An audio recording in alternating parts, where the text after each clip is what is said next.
Olá, amigos e amigas, bem-vindos ao Ponto de Vista, um programa que procura discutir com você as questões da economia, da sociedade, das empresas, das corporações, nesse momento de dificuldade que o Brasil vem passando.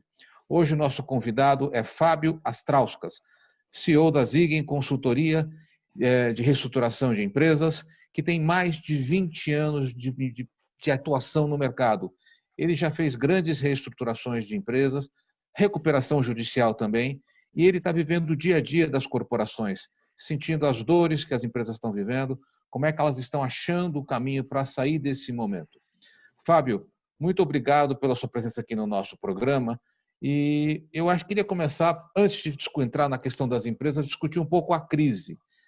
Você, em outro momento, eu li um artigo seu dizendo que essa talvez seja a maior crise do capitalismo, porque nós nunca enfrentamos crises que afetassem a economia como um todo de maneira tão efetiva. Que avaliação você faz desta crise e como é que você acha que são os caminhos para sair e retomada desse processo? Olá, Tamer, obrigado pelo convite, obrigado também para todo mundo que está assistindo a gente. E indo direto à tua pergunta, a gente começou essa pandemia com uma dúvida muito grande com relação a como seria o desdobramento dela e os impactos dela na economia, tanto no mundo todo quanto no Brasil. Hoje já passado 90 dias, né, se a gente pegar, ou até um pouco mais, né, o panorama já de ápice de crise lá fora e já mais de 60 dias aqui no Brasil, já parece ser consenso entre todos que essa é a pior crise que o mundo capitalista, ou a época, né, capitalista, já teve. Nada parecido, a crise de 29 ela teve um efeito muito ruim, mas essa lida com aspectos não só econômicos, como na crise de 29, mas também sanitários. Nada também parecido com a crise durante a guerra, quando nós tivemos aí uma recuperação rápida, porque apesar da grande quantidade de baixas, né, de vidas naquela ocasião, havia governos muito fortes e governos tiveram condição de juntos, e houve um grande vencedor, que foram os Estados Unidos, que tiveram condição de liderar, né, a retomada da economia. Dessa vez, a gente reúne um quadro muito diferente. Esse quadro ele engloba, além da crise sanitária, a consequente crise econômica que o isolamento e o distanciamento trouxe, e essa falta de liderança em virtude do fortalecimento das empresas privadas ao redor do mundo, principalmente nos últimos 20 anos. Então, os sozinhos não são mais capazes de lidar com a crise e de resolver a crise. E as empresas privadas, elas têm interesses divergentes, interesses diversos, e é muito difícil entrar num consenso para encontrar uma solução de retomada do crescimento e de resolução da crise. Então, são tempos difíceis que nós estamos vivendo e de muitas dúvidas, de todos, né, para como resolver isso. Nesse contexto que você coloca de não ter uma grande potência, como foi os Estados Unidos na saída das outras crises, talvez esse protagonismo não possa vir da China, que é a economia hoje que aparentemente tem a maior potencial de crescimento? Vamos lembrar duas coisas com relação à China, né? Primeiro, que a China, apesar do tamanho, do crescimento, da importância no cenário mundial que tem, ela ainda é uma economia menos, né, forte do que a economia americana. Mesmo quando a gente considera o bloco europeu, né, como uma unidade, né, a União Europeia, a China tem aí uma característica próxima disso. Então, a gente já tem esse bloco dividido, né, entre o bloco americano, o bloco europeu, o bloco chinês, e aí correndo ainda por fora, né, países que têm ainda uma expressão grande, porque tem uma tradição, como a Rússia, né, que influencia bastante no cenário. Mas já percebemos aí que a gente tem uma pulverização muito maior do que aquela que surgiu depois da Segunda Guerra Mundial, que foi aquela bipolarização, né, entre Estados Unidos e, na época, União Soviética. Mas mesmo quando a gente encara... E a China ela tem uma segunda característica, né? A China não é um país que tem uma totalidade de valores capitalistas, embora haja em muitos aspectos como uma empresa, um país, né, de moldes capitalistas, mas tem um pensamento, uma diretriz, um governo não capitalista e que, portanto, é estranho, né, ao restante do mundo desenvolvido, e tem, nesse momento, um questionamento muito grande, né, seja racional ou seja emotivo, a maior parte deles, inclusive, emotivo, com relação à origem, né, dessa crise e a maneira como também o país, né, a China, vem se comportando depois da crise, né, principalmente com relação ao fornecimento de insumos, né, necessários para o combate, né, dessa pandemia. Então, a gente não deve esperar que esse consenso saia envolvendo países com características tão diferentes, né, como os Estados Unidos, China e mesmo o bloco europeu, fragmentado recentemente com a saída do Reino Unido. Né? E, Fábio, vamos aterrissar um pouquinho aqui no Brasil e no mundo das empresas, que é o seu mundo, o mundo que você está vivendo ali no dia a dia das companhias. Né? A primeiro ponto, o que você... Evidentemente, todas as empresas estão sofrendo nesse momento. O que você tem visto nas companhias em que você tem atuado? Qual tem sido a preocupação? Qual tem sido a recomendação para as empresas?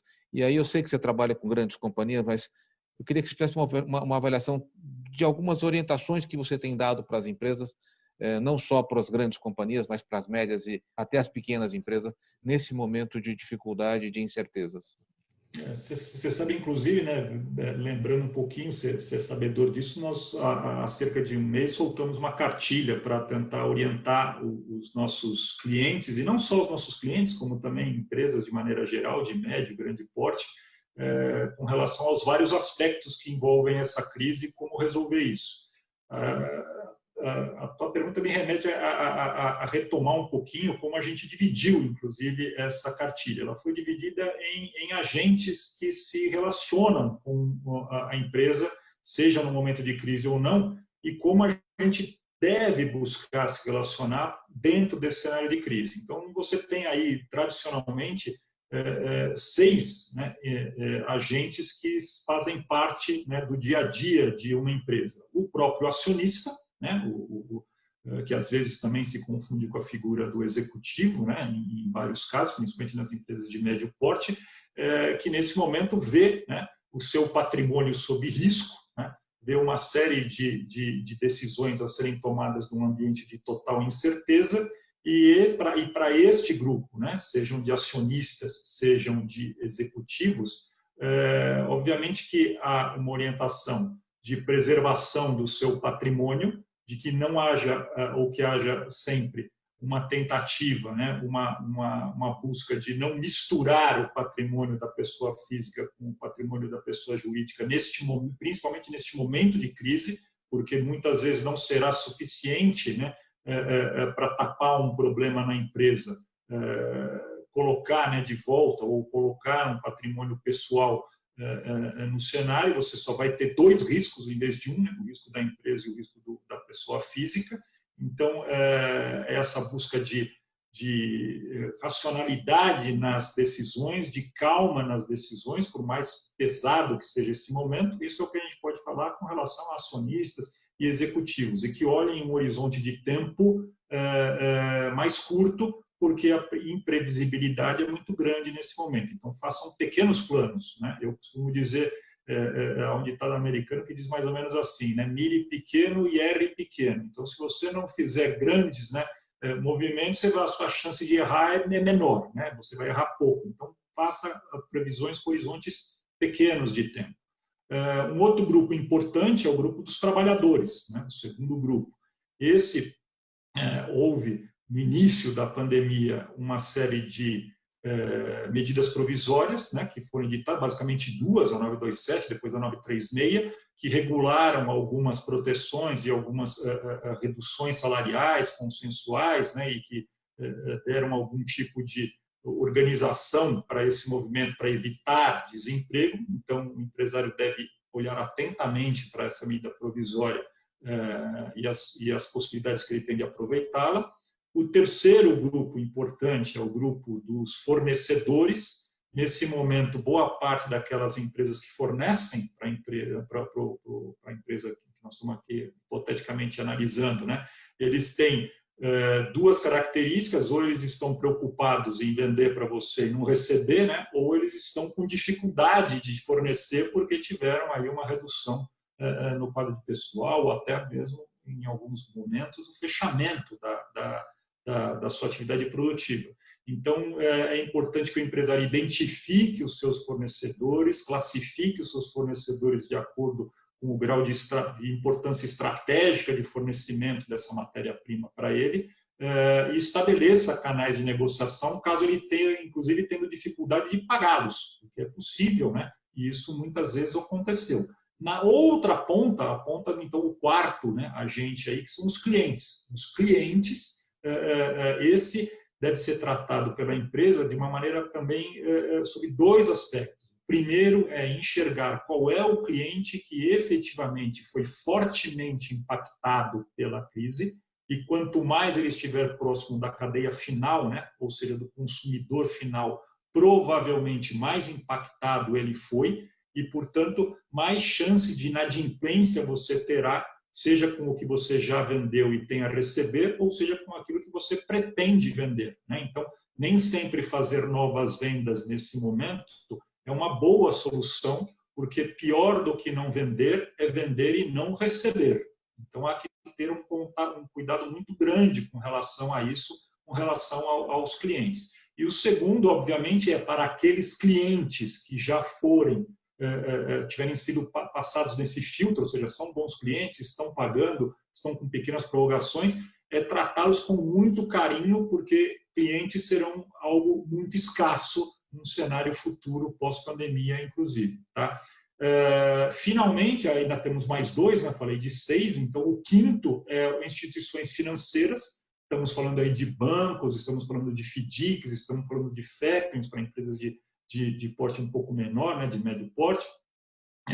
Essas instituições são as que, neste momento, estão mais conservadoras com relação aos efeitos econômicos da pandemia. O que eu chamo de conservadoras? São as que estão concedendo crédito com muito mais rigor, muitas delas trancando o crédito, selecionando cuidadosamente para quem vão emprestar, e isto traz um efeito secundário aí, colateral, que é um aumento na taxa de juros de empréstimos. Por incrível que pareça, pode até parecer paradoxal, porque o Banco Central promoveu logo depois da pandemia uma queda importante da taxa Selic, mas essa taxa não chegou na ponta do financiamento. Como também não chegaram os recursos que o governo disse colocar à disposição das empresas nesse momento de crise. Eles estão empossados, eles estão represados nas instituições financeiras,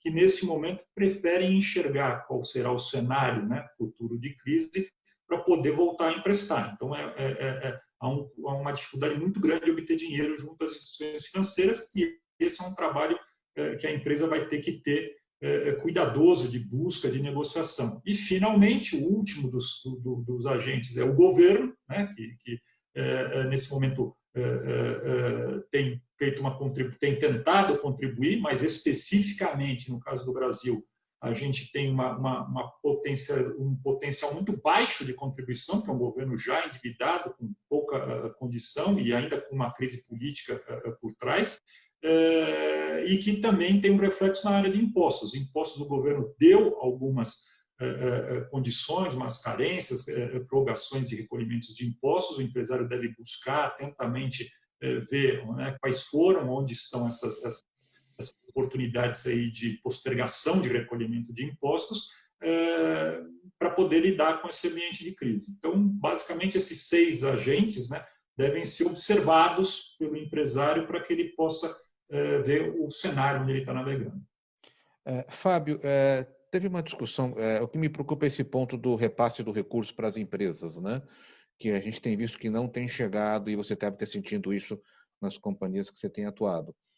Surgiu a ideia de se criar um canal direto de recursos do governo diretamente para as grandes empresas e, consequentemente, para a cadeia através de um mecanismo de securitização dessas dívidas. Vai passando ao largo do sistema tradicional. Como é que você vê isso? Isso é possível de ser feito? Se criar um canal direto para irrigar, porque os bancos não querem assumir o risco de inadimplência. Então, se discutiu esse assunto, você acha que é viável ou é um sonho, é algo que a gente não consegue implementar no curto prazo? Esse mecanismo, Tamer, ele existia até antes, né? Então, a gente tem algumas ferramentas que possibilitariam colocar em prática um modelo como esse que você citou. Essa securitização de dívidas, essa compra de dívidas estressadas, ela já ocorre e crescente no Brasil desde que a gente teve a reforma da Lei de Recuperação de Empresas, né? Lá já faz 15 anos, e principalmente nos últimos 5 anos, tá? Principalmente depois da crise de 2008, né? Que foi uma crise também importante, financeira, foi restrita ao mercado financeiro naquela época praticamente, teve menos efeito na economia chamada real, né? Mas isso de 2008, 2010 para cá se desenvolveu bastante. Eu vejo com bons olhos isso. O grande ponto com relação a isso, como sempre foi, é que isso embute, né, uma contrapartida em algum momento de ativos reais, né, ativos esses que, no caso aqui do Brasil, para grande parte das empresas, ativos já estavam comprometidos, né, em empréstimos financeiros, em algumas operações estruturadas, e eu acho que vai aproveitar esse tipo de medida quem tiver esses ativos para poder colocar como uma garantia ou poder colocar como uma futura desmobilização. O outro ponto a ser analisado é o deságio que isso vai ser imposto, porque essas empresas que concedem esse tipo de crédito, que fazem esse tipo de securitização, elas embutem na sua conta um grau de deságio bastante grande, né, no ativo, para poder fazer frente ao risco, né, jurídico, inclusive, que o país ainda tem, né? A legislação do Brasil ela é uma legislação ainda muito favorável ao devedor, né? E, portanto, quando há inadimplência, como agora, né, a expectativa é que o credor tenha de receber isso num espaço de tempo muito longo, né, com muita dificuldade, com muito custo. Mas, ou seja, é um caminho que talvez seja uma alternativa para você poder irrigar um pouco o sistema. Agora, Fábio, especificamente em relação à recuperação judicial, parece que a tendência é de crescimento e talvez de uma enxurrada de empresas entrando em recuperação judicial. Eu sei que esse não é o seu foco, que você sempre gosta de pegar as empresas ainda em uma situação pré-recuperação judicial, mas eu acho que não vai ter como escapar muito disso nos próximos meses. Qual é a tua avaliação em relação ao volume de recuperação que deve estar entrando no sistema e se você acha que tem caminhos para equacionar esse problema? Esse é um outro ponto onde existe aí está se formando um consenso em torno disso. Nesse momento, né, especificamente nesse mês de abril, por exemplo, o número de recuperações judiciais e pedidos até caiu. Né? E tem uma razão para isso. Né? Poxa, mas estamos no meio de uma crise, né, e não está tendo pedido de recuperação judicial. Houve aí alguns motivos, desses principalmente 2. O primeiro, houve uma suspensão de prazos por parte do setor judiciário, que trouxe aí, vamos dizer, uma quarentena obrigatória para as empresas, né, em vez de colocarem suas demandas jurídicas, tentarem negociar os seus valores. Então, as empresas se viram automaticamente protegidas, né, de pedidos de falência, de protestos, coisas desse tipo.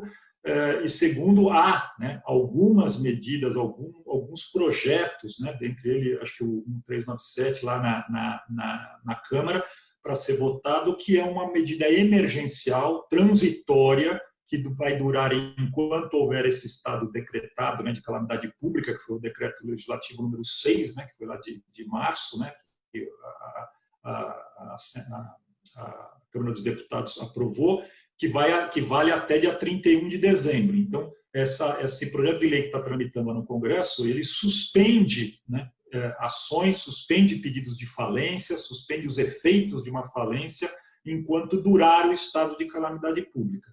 Com relação a isso, o que nós vamos observar, né, e além disso, né, esse projeto de lei também estimula o processo negocial entre credor e devedor. Então, o que a gente está vendo, pelo menos, né, até o final desse semestre, até o final de junho, é realmente as empresas olhando, né, observando esse cenário jurídico, né, com os seus assessores jurídicos, e evitando pedir recuperação judicial. Porém, essa fase de negociação, que já está em andamento, mas ainda está longe de ser concluída na maior parte dos casos, nas grandes dívidas, porque o credor quer receber rápido e o devedor tem uma insegurança, né, com relação ao prazo de pagamento, quer estender o prazo, quer carência, quer empurrar isso um pouco para frente para entender como vai ser o seu fluxo de caixa. Isso no segundo semestre não será mais possível a gente ficar postergando. Então, há uma expectativa forte de um crescimento de pedidos de recuperação judicial a partir do segundo semestre. Eles podem atingir uma marca bastante expressiva, cerca de 2.000 recuperações podem ser pedidas no segundo semestre. Para a gente ter uma ideia, esse número ele é proporcionalmente o dobro do que nós tivemos no auge da crise em 2016. Tá? Obviamente, isso aí abraça, na maior parte, empresas pequenas e microempresas, né, as PMEs, mas 65%, 2/3 desses pedidos tradicionalmente são dessas pequenas e microempresas, mas médias e grandes empresas também terão um aumento grande, proporcional de operações judiciais, por falta total de condição de encontrar um ponto comum de negociação, porque a negociação ela acontece também quando há pelo menos um aceno de possibilidade de pagamento da dívida, né, por um lado, né, e a expectativa de recebimento do outro. Nem um lado acha que consegue pagar e nem o outro lado acha que vai conseguir receber. Portanto, não vai ter esse acordo tão simples, ainda que a gente postergue por lei, né, e obrigue, né, esses dois ficarem sentados conversando. Eles vão ficar sentados, um olhando para a cara do outro, quando passar o prazo, vão ter que tomar as medidas judiciais. Esse é o ponto. Fábio, eu vi essa questão da renegociação que você tem falado, mas me parece que a solução disso passa necessariamente por equacionar a questão da doença em si, ou através de um remédio ou através de uma vacina. A gente sabe que tem mais de 100 estudos em andamento ao redor do mundo. Porque, como você mesmo disse, as empresas não sabem se vão ter condição de pagar e, do outro lado, quem tem o recurso tem receio de dar. Você acha que, efetivamente, para a gente voltar a uma normalidade e um processo de retomada mais consistente, isso necessariamente passa ou pela solução através de uma vacina ou por uma medicação que resolva o problema ou mitigue? Não há dúvida que o surgimento de uma vacina num curto prazo seria uma notícia sensacional, acho que primeiro, né, e o mais importante, é sempre importante a gente colocar isso do ponto de vista sanitário, não há dúvida que a gente deve resolver essas questões de saúde antes de pensar nos aspectos econômicos. Mas haverá, né, se uma vacina for desenvolvida rapidamente, haverá efeitos positivos também para a economia, não resta dúvida. Eu tenho defendido que eu acho que essa solução da vacina ela será desenvolvida em um espaço de poucos meses. Isso é normal em épocas de crise extrema, de guerra, né, a tecnologia avança muito mais rápido, né, do que a gente consegue imaginar. Então, há aí, né, especulações em torno de já uma vacina a ser produzida a partir de final de setembro, coisa do tipo. Isso seria bem-vindo. O fato, porém, é que, do ponto de vista da economia, tá, os efeitos para a retomada da economia, ainda que a vacina apareça no mês que vem, né, serão muito mais demorados. Por quê? Porque esta crise ela mexeu com fluxo de renda, primeiro, então ela cortou o fluxo de renda de uma quantidade muito grande, né, dos consumidores, da população, e principalmente daqueles que tinham menos renda, tá? E aqueles que tinham menos condições, que estavam menos preparados para poder segurar 2, 3 meses sem renda nenhuma. Então, esse é um ponto primeiro.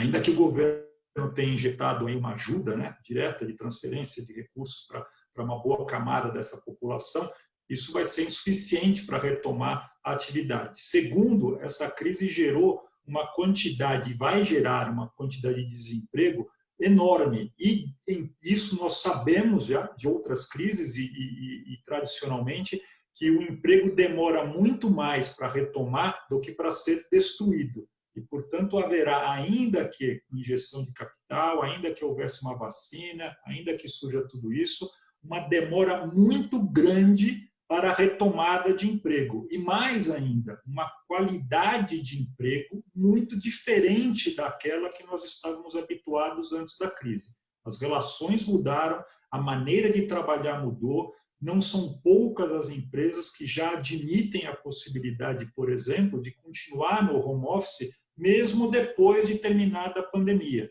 Isso vai ter um impacto gigantesco no turismo de negócios, isso vai ter um impacto gigantesco no real estate, ou seja, naquele aluguel, na construção de prédios comerciais, que é um gerador de empregos também, porque a construção civil é um grande gerador de empregos. Isso gera um impacto enorme na mobilidade, portanto, no setor automotivo, que é um grande multiplicador de empregos. Ou seja, nós teremos uma dificuldade muito grande do retorno ao emprego e, portanto, do retorno ao consumo, que é o principal mola impulsionadora do crescimento do PIB de qualquer país.